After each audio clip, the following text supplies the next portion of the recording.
are so hard right now. There seems no way out.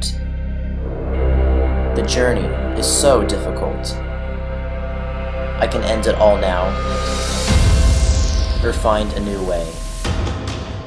I must choose life or death. I will seek to open that door.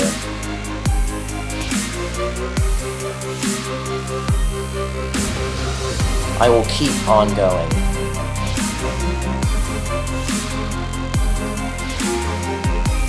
I will choose to live.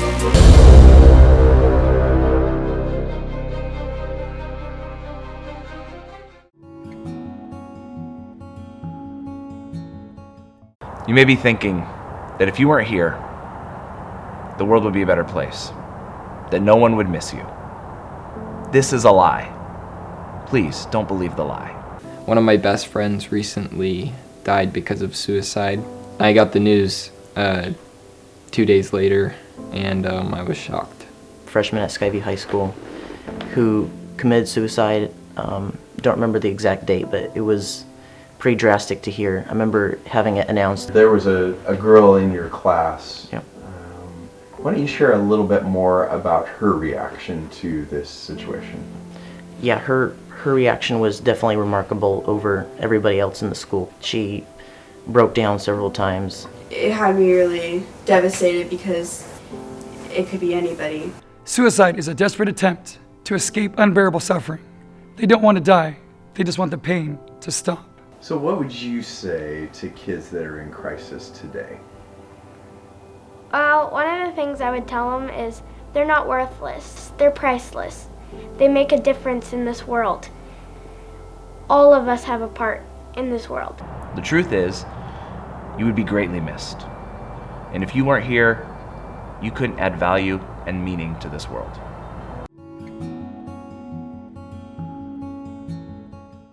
The search for happiness is the struggle of life. We were all created for a purpose. You'll have your ups and downs, but one thing you need to know is that you are loved, and you definitely matter to others. I've recently been kind of a part of a sad part of my life recently, and I met a best friend of mine. It got really sad for a while, but things started to turn up briefly, and then of course it went back down, and it goes up and down and up and down. I felt at a low like that, like at one point in my life, and I know a lot of my friends have too, and you know, I'd be there for my friends, so why not be there for other people too? It can be difficult having to say bye to some people, and just getting introduced to new environments. It's definitely very challenging. And I had a good life, and then everything just sort of crashed down. The anger at my parents was getting so bad that I was acting out every single day, and I was yelling at them. A person in trouble may not ask for help, but they need help.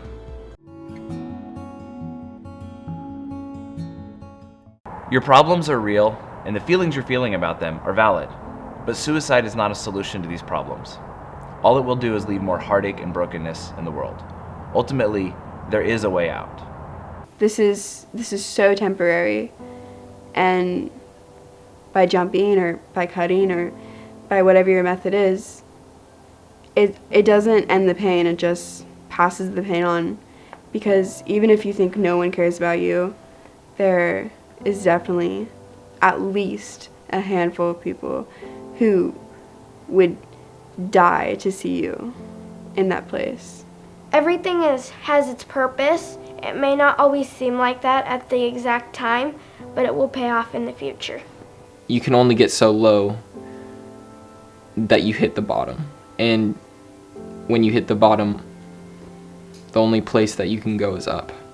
But you have to keep strong for either a little bit, and as soon as you could like find that person to talk to, I guarantee you most of the time it'll actually like just let you rise up a little bit. But once you rise up a little bit, you could keep rising up a little bit more. Acknowledge their pain and suffering, but assure them things will get better. What kind of stress are kids going through these days? School, a lot. School. pressures to get good grades so they can get into good colleges. Schools place intelligence so high that they don't focus on the personality of the children and their integrity and their work ethic. And what does it cause you to do? It causes you to act out in anger and not interact with people. What kind of stress or problems do you think kids are facing today? Divorce, when your parents get divorced, and then they split up, and it gets hard going back and forth between house, and just how your parents react to it. It felt like, why was I a problem? Was I part of this, What kind of problems and stresses are you seeing in middle school and high school that kids are facing these days? Social media is the first to come to mind. Having an account to make fun or bully someone, or sending harassing messages from anonymous accounts, or posting someone's explicit pictures can make someone's life go from happy to done. I lived in Cali. It was a heavy, kind of gang-related place. So people weren't that friendly to me in my elementary school years. We went to 6th grade too, so a lot of 6th graders would pick on me. A lot of other people would just not even just mentally harass me, but I kind of got beat up too at the school. And I didn't like it there. I never really felt accepted there. People who take delight in bad things, such as putting others down, bullying, using the wrong language, that can just corrupt your spirit for sure. Bullies are everywhere. People are mean. It's hard to define what bullying is because a lot of people just think that bullying is physical, but a lot of the time it's mental. So bullying is a huge problem today. I would say so. The trials and troubles you're facing are going to help shape you to become the person you will become. They help teach you, and they help sharpen you to become the person you're supposed to be. Everything that I've dealt with in my life, I think, has a purpose in teaching me. What do you think the purpose of hardships are? I think the purpose of hardships are to learn to overcome obstacles. In these years, we're creating ourselves, and this time in our life is when we're gonna get most of our traits. I'm a really different person than I was a year and a half ago because a lot of events have took place since then, and those events were not fun to go through, but in the end I would say I'm a lot more understanding of other people, and I'm a lot more smarter about the choices that I make now. Everything happens for a reason. I'll learn to not say why God, but what is your plan? That's what I kind of switched to, and so every time something bad happens to me, I ask what's his plan, and over time it unfolds to me, and then I understand. So I think everything that happens to me is mainly just a teaching lesson for me, so I can learn and be there for someone else who needs to be taught as well. You are the only you available in the universe. You can never be replaced. Losing you would be an infinite loss. God created you to live. Don't jump, because once you jump and you feel yourself falling, then you'll have instant regret. As long as you're not committed to it, it's never too late, So once you do it, it's too late. But if you haven't done it yet, then it's not too late. It's not too late to go talk to someone, not too late to reach out, get help. If we can stop the problem from progressing, then we can focus on other things and not let it get to that point. You shouldn't end it just because you're stressed or you're mad or you're sad or any of your emotions. You shouldn't let your head take over your actions. And talk to somebody. That's really one of the best things you can do. Don't do whatever you're gonna do to kill yourself. Talk it out. Find your trusted adult. Find your parents. Tell them why you feel this way, and then ask them, how can I improve from this and how can I stop? Sometimes you just need somebody in your corner that you can talk to. And even if it's not your parents, find someone who you can talk to. Because once you have someone that you can talk to, you won't have these emotions bottled up. I would definitely recommend, if you don't have somebody that you can trust, talk to your school counselors because they keep everything confidential. Get help. Call 911. Tell someone responsible. But speak up. The number one thing you can do is just to pray. Because one of the reasons for feeling suicidal is knowing that there's no source of hope. Know the warning signs of suicide. Acting early is key.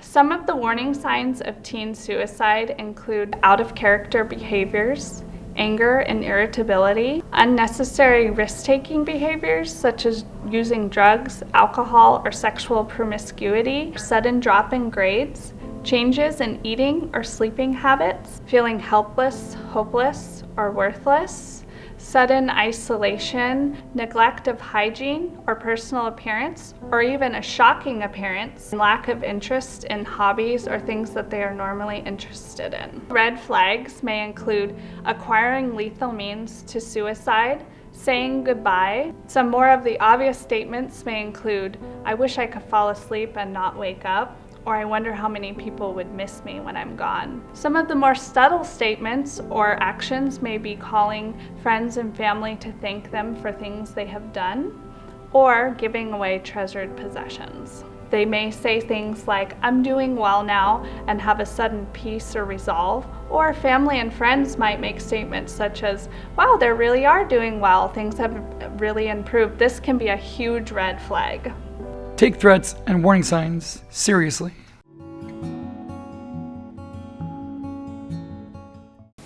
It's just hard losing one of your best friends like that, and knowing that you could have done something and said something.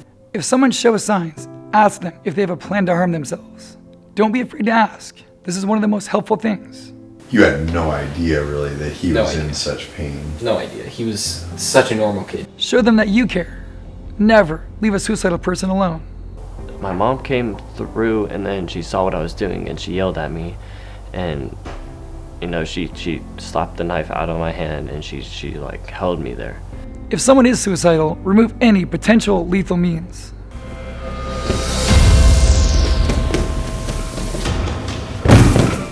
Never by force. Always be calm but assertive.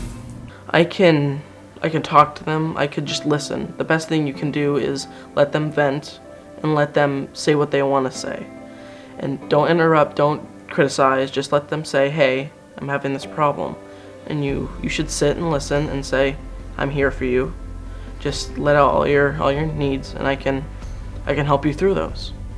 Get a verbal commitment from them that they will not harm themselves. If you could turn back the clock, what would you have done differently, knowing then what you know now? I wouldn't treat suicide as a joke. Suicide is a health crisis that you can help prevent. Suicide is never the good option. It shouldn't even be an option. You can't just look at someone and determine their life story.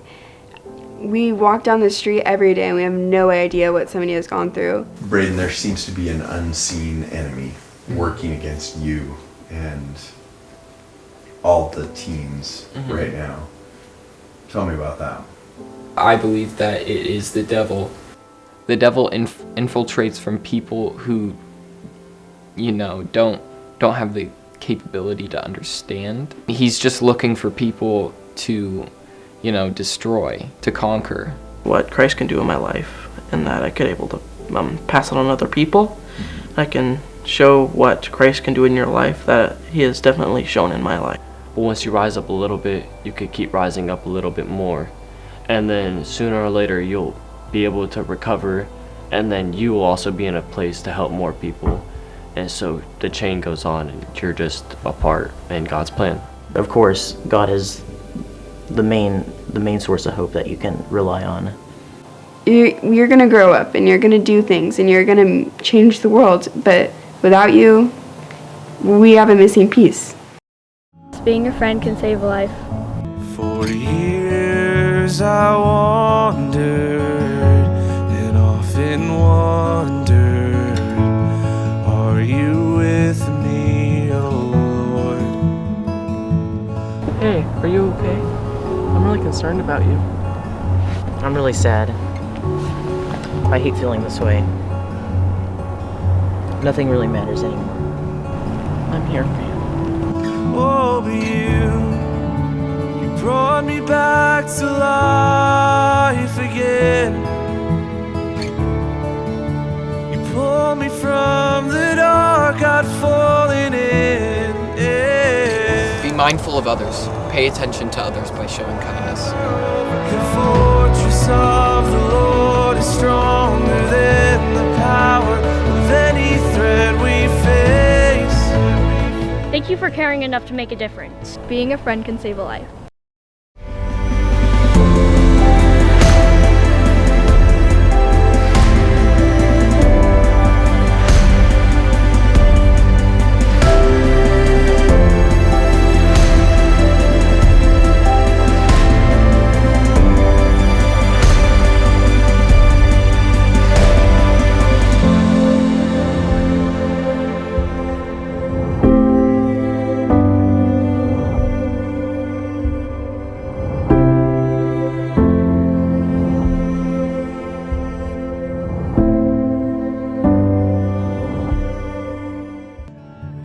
Brought me back to life again.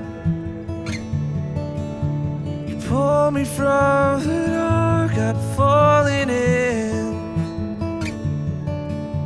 I tremble at the thought of it. Jesus paid it